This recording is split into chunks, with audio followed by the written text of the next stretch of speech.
ఎల్బీనగర్ నియోజకవర్గం Mansoorabad division BJP corporator Koppula Narasimha Reddy సొంత party కార్యకర్తలపై ఫోన్లో బూతుల మాటలతో బెదిరింపులకు పాల్పడ్డాడు. ఈ రోజు ఉదయం మన్సూరాబాద్ సెంట్రల్ బ్యాంక్ కాలనీలోని పక్కన నూతనంగా నిర్మించిన అపార్ట్మెంట్ల సివరేజ్ వాటర్ కలుపుతున్నారంటూ కార్పొరేటర్ కి ఫోన్ చేసి నీ పేరు వస్తుంది అంటూ కార్యకర్త విద్యాసాగర్ ఫోన్ లో చెప్పడంతో నాకెందుకు చెప్తున్నావు అంటూ ఫోన్ లో బూతులు తిట్టి అంతటితో ఆపకుండా అనుచరులతో బెదిరింపు కాల్స్ చేపిస్తున్నారని కార్పొరేటర్ కొప్పుల నరసింహారెడ్డి బెదిరింపులకు పాల్పడుతున్నాడని ఆరోపించారు.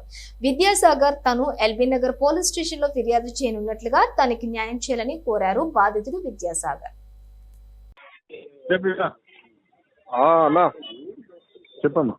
అది మళ్ళా చదువుతురా అన్న ఏడా ఆడ స్టామ్ వాటర్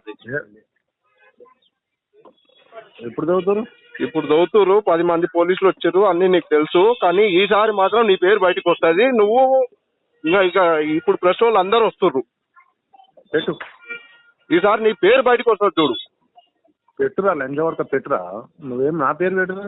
ఎంత మాట్లాడుతున్నావు? నువ్వు చెప్పేదేదో రిక్వెస్ట్ చెప్పు. నువ్వేం ఎక్కువ మాట్లాడుతున్నావు రా? నువ్వు ఎక్కువ మాట్లాడేది కాదు, అల్లా కలవద్దు. రా నువ్వేం మాట్లాడుతున్నావు? నువ్వేం మాట్లాడుతున్నావు? నీ పేరు మాట్లాడుతున్నా, నీ పేరు బయటకు వస్తుందని చెప్తావు రా నువ్వు. సరే, ప్రెస్ వాళ్ళు వస్తుర్రు.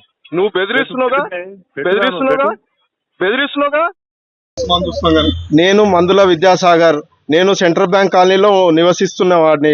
నేను అది బీజేపీ కార్యకర్తని. 1998 నుంచి ఆర్ఎస్ఎస్, 2007 నుంచి బీజేవైఎం మన్సూరాబాద్ వైస్ ప్రెసిడెంట్ని.